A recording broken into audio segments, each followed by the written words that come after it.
Tonight, it's back to school for students in the GTA.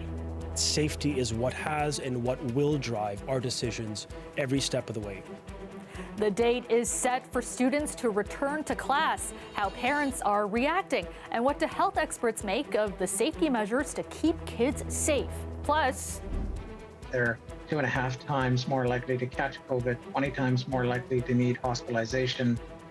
a COVID-19 outbreak inside Toronto's largest homeless shelter has some advocates sounding the alarm, saying those in shelters should get vaccine priority. And we have to think about being very transparent with the way in which the vaccine is being developed, the way it's going to be administered. The city launches an initiative to combat the disproportionate impact of COVID-19 on Black neighborhoods and vaccine hesitancy within the community. A community leader shares his perspective on the plan. Good evening, I'm Kelda Yoon. Well, the date is set. Students in Toronto, York, and Peel will be heading back to class on February 16th. The Education Minister made the announcement today, saying COVID-19 numbers have come down enough to allow for a safe return. As Ali Chiasson reports, the province says the aim now is to make sure classrooms stay safe. Ontario is ready to reopen our schools because it is safe.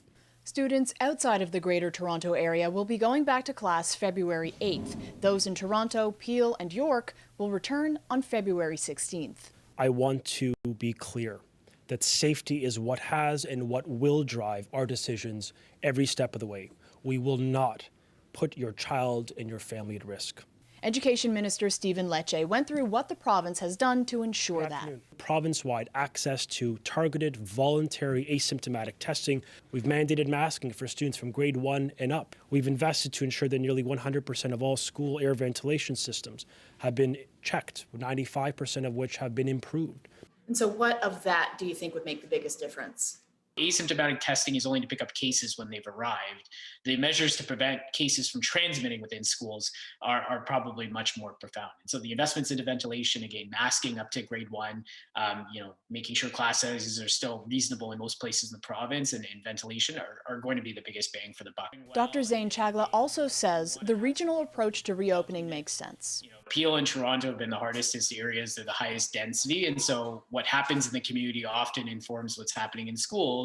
To Scarborough parent Joy Henderson, the staggered approach has felt like it feels like purgatory, honestly. While she would like for her kids to be back in class, there wasn't a healthy outcome for her family in the first semester. My son's high school, which is actually a new building with ventilation, and being a high school had 15 students, I think, theoretically per class. It was riddled with COVID. Like from day one, my son actually caught COVID in December, and it was only through asymptomatic testing that we learned of it. She agrees with the advocates who have been calling for paid sick leave, saying it has been the missing piece that would make a huge difference in both Peel and Toronto, where there are many essential workers. Parents being able to stay home with sick kids or kids who are exposed, parents being able to stay home when they're sick, right? COVID-19 outbreaks are actually found to be more common in secondary schools, and so the province says there's going to be a renewed focus on deterring students from hanging out and congregating before and after school. And something like that just adds to the strangest back-to-school season that we have here in February. Ali Chiasson, CBC News, Toronto. Toronto Mayor John Tory and the city's top doctor are throwing their support behind the province's plan. They also provided more details today on how the city will keep the virus out of the classroom. In-class learning is very important. Kids need the social development they get from going to school while being surrounded by teachers and their peers. We all agree as well that this reopening of schools must happen safely. There will be daily screening of staff and students that each school will check each day. If a student or staff has even one mild symptom of COVID-19, they cannot attend school and should go for testing. The mayor went on to thank parents, teachers, and students for their patience and understanding while schools have been closed. In Brampton, Mayor Patrick Brown is also eager to get students safely back into classrooms. He also wants to keep workers safe, repeating his calls for paid sick days today. This is a tool we need. The country's not going to be vaccinated for probably another half a year, and so we've got significant distance before we're going to have a herd immunity, and we really need to have these tools available. Brown said public health data shows that since August, 25% of people who tested positive for COVID-19 in Peel Region returned to work sick due to a lack of paid sick days. He says people shouldn't have to choose between a paycheck and their health, and is urging the province to step up. Toronto's largest homeless shelter is dealing with a COVID-19 outbreak. More than 24 residents and staff at Seton House have tested positive for the virus. And this has some advocates raising the alarm, saying those in shelters should get vaccine priority. Jessica Ng has more. Behind the doors of Seton House, Toronto Public Health has confirmed 27 active cases of COVID-19. 20 of those are shelter clients. All of the positive cases are in our hostel program. So tomorrow we will be testing some of the other floors and some of the other programs. The numbers are very concerning to Tim Richter, president of the Canadian Alliance to End Homelessness. Recent studies out of Ontario have shown that they're 2.5 times more likely to catch COVID, 20 times more likely to need hospitalization, 10 times more likely to need ICU, and 5 times more likely to die. Richter says the second wave has been much deadlier with the shelter population, a group that is especially vulnerable. Residents within a shelter often have a number of chronic illnesses and conditions that make one concerned about the potential impacts of COVID-19. Such as mental health challenges. Dr. Andrew Bond is the medical director of Inner City Health Associates and has been working with those in shelters during the pandemic. Fear and anxiety of uncertainty and knowing where one will either sleep or stay safe is adding to stress and burnout of everybody, and particularly those in the shelter system or on the streets. Bond says Toronto Public Health has done a good job of moving shelter clients to additional spaces, like Roehampton residents. But even this hotel has seen a spread of the virus, with numerous cases since November. The solution, both Richter and Bond say, prioritizing vaccines for those in shelters. Do you think in general they're doing a good job of putting shelter clients high on the priority list for those vaccinations? We don't know yet, and that's part of the reason for our concern. We've seen some movement in Quebec, Ontario, and British Columbia to prioritize people experiencing homelessness, but we haven't seen it taken to scale anywhere. That's really the next big step, is to continue advocating and to go from pilot to actual broader rollout to ensure that impact is there. Jessica Ng, CBC News, Toronto. A correctional facility in Milton is also dealing with a major COVID-19 outbreak. 116 inmates and 52 staff members at Maplehurst Correctional Complex have tested positive for the virus as of Monday. Var Morale spoke to a Brantford mother who is worried about the safety of her son. For the last few days, Charlotte D'Souza has been sitting and waiting for her phone to ring. Her son is at Maplehurst Correctional Complex. She says he calls her regularly, but a few weeks ago, those calls stopped altogether. 4 days ago, she learned why. I got a text from his lawyer saying, "I'm sorry to tell you this, but your son has been affected with COVID." And I'm like, thinking in my head, well, how can he? D'Souza says she never got a call from the facility and still can't reach anyone. I just want to hear him say he's okay and there's nothing to worry about, but I know it's not. Like, what are the odds when you have so many people? His whole range is infected with COVID. D'Souza is not the only one who's been struggling to find out what's happening inside. It's been next to impossible. This criminal defense lawyer says the clients she has been able to reach are describing terrifying lockdown conditions. Every 4 days, you're allowed out for 20 minutes to have a shower or use the phone, usually not both. And they're not even getting that. I've heard a lot of horror stories of non-COVID positive inmates being kept on the same range and in fact even in the same cell as COVID inmates who have tested positive for COVID. The COVID-19 outbreak at Maplehurst started last month. The union that represents correctional officers says It's been asking for help since. We've been requesting that additional resources be provided to facilitate some of these programs so that, inmates can have access to phones or shower more frequently. But when you don't have the resources or the staff to do that, it's just something that becomes unsafe to do. In a statement to CBC News, the Ministry of the Solicitor General said any inmate that tests positive for COVID-19 is isolated from the rest of the inmate population. It added the ministry continues to work with local public health authorities to complete contact tracing and voluntary testing. That's not good enough for D'Souza.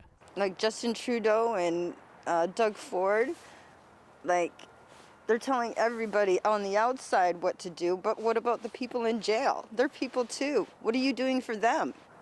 For now, the anxious waiting game continues, waiting for a sign of life.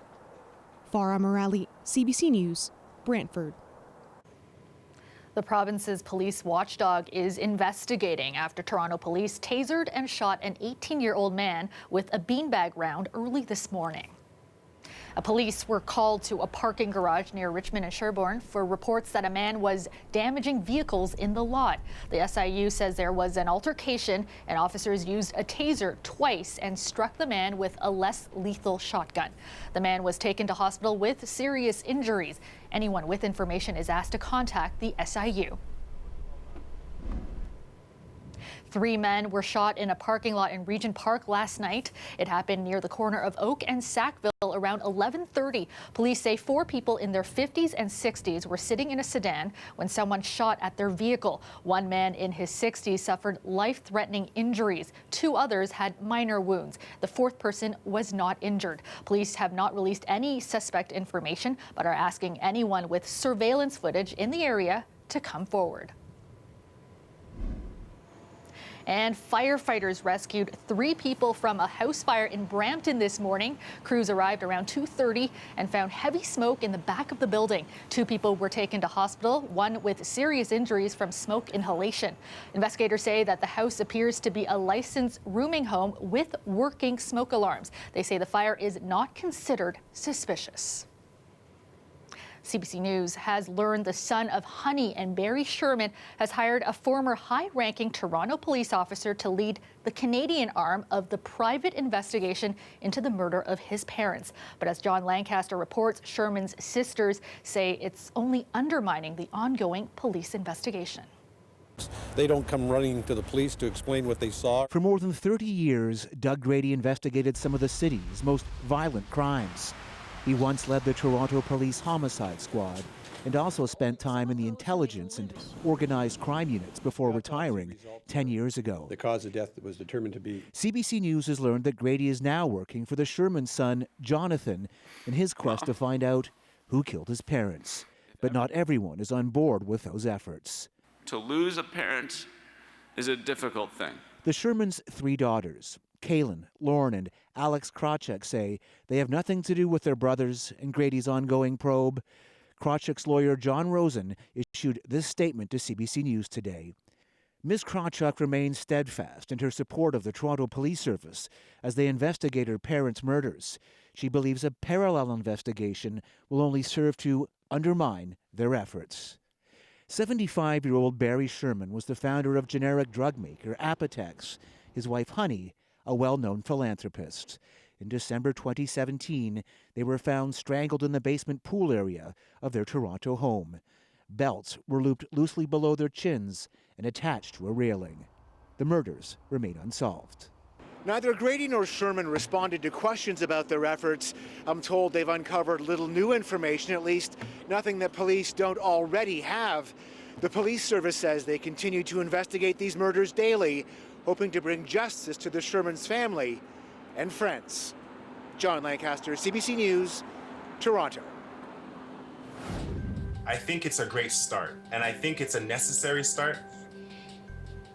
After the break, the city unveils its plan to drive down COVID-19 infection rates and encourage vaccination among Black residents, a group that's been disproportionately affected by the pandemic. We'll have reaction. Plus, a bonus day coming our way. Some sunshine at least for part of the day tomorrow. I'm meteorologist Colette Kennedy. Temperatures rising as well. All the details after the break.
Welcome back. The City of Toronto has announced a new plan to address the disproportionate impact of COVID-19 on the Black community. This includes spending millions of dollars on better supports and efforts to reduce vaccine hesitancy. Greg Ross has more details. We realized that we needed a more targeted approach to reach Black communities.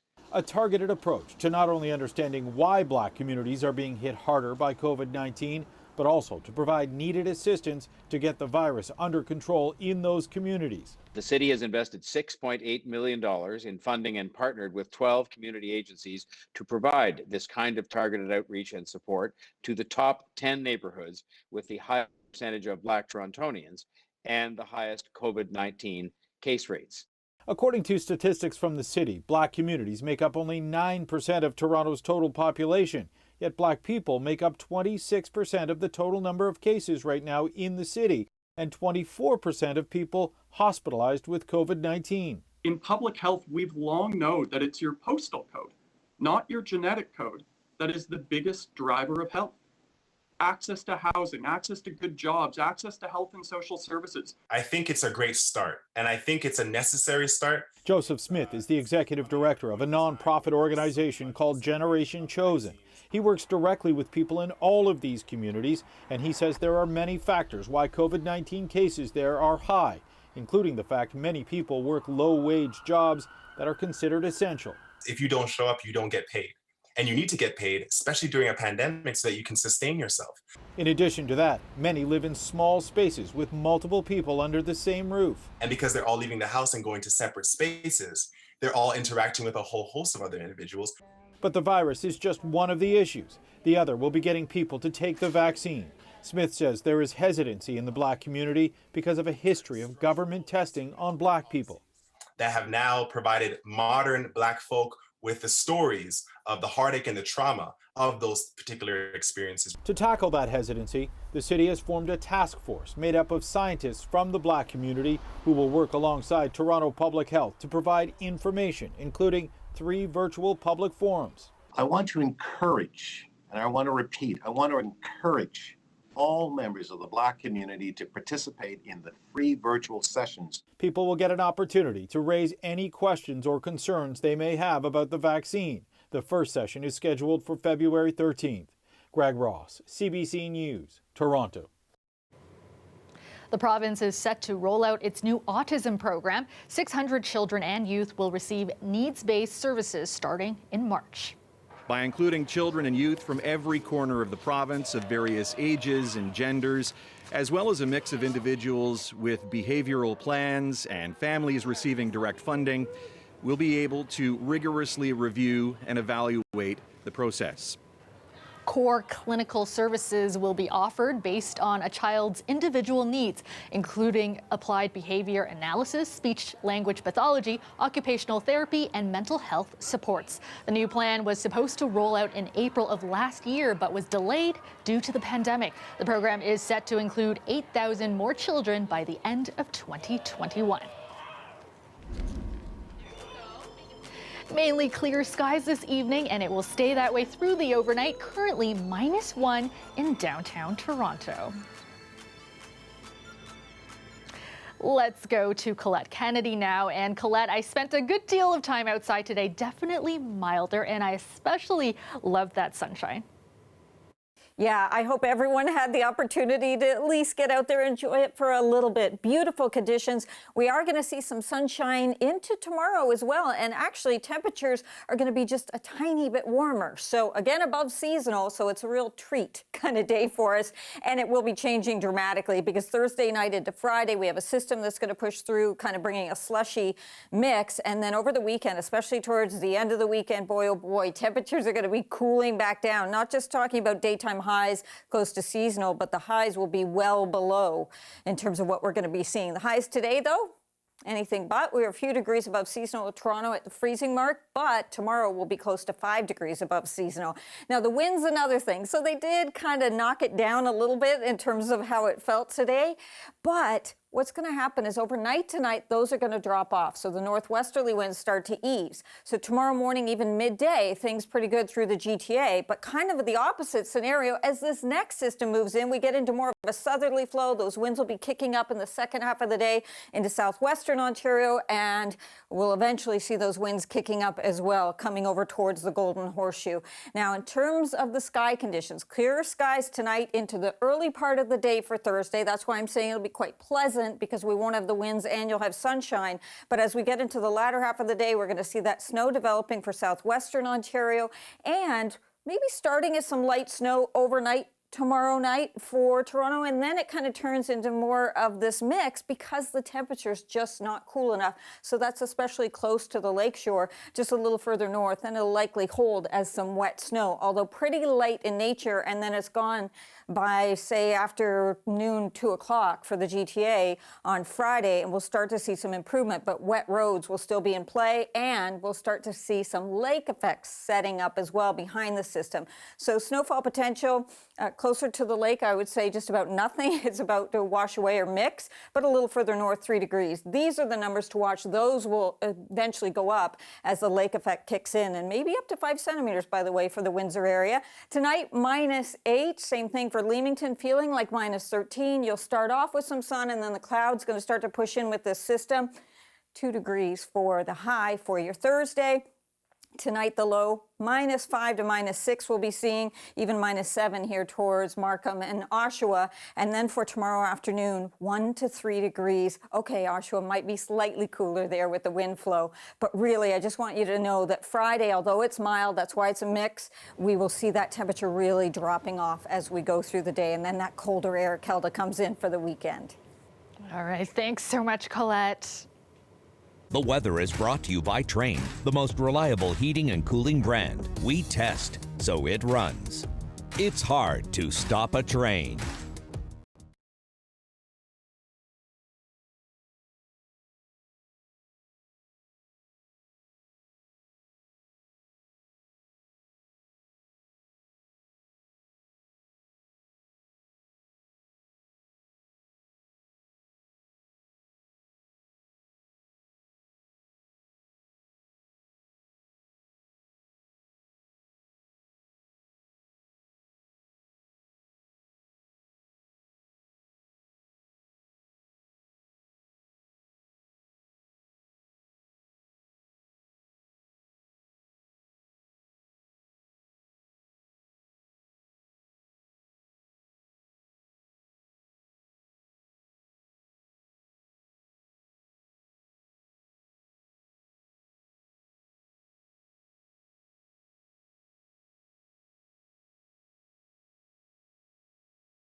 The Golden Globe nominations were announced today, and Schitt's Creek is up for another possible sweep. Best Television Series, Musical or Comedy, Emily in Paris, The Flight Attendant, The Great, Schitt's Creek, Ted Lasso. Some stiff competition there. The Canadian sitcom was nominated for 5 awards, including Best TV Musical or Comedy Series. Back in the fall, the show picked up all 7 major Emmy Awards in the comedy categories. The Golden Globes will be handed out on February 28th. And that's our show for you tonight. Thank you so much for watching. We leave you with some beautiful artwork on a wintry landscape. It's courtesy of a snowshoer in Northern Ontario. The artist uses frozen lakes and snow-covered fields as his canvas. He creates his one-of-a-kind designs with the help of Google Maps and drafting software, and of course, his snowshoes. Pretty impressive. Have a great night, everyone.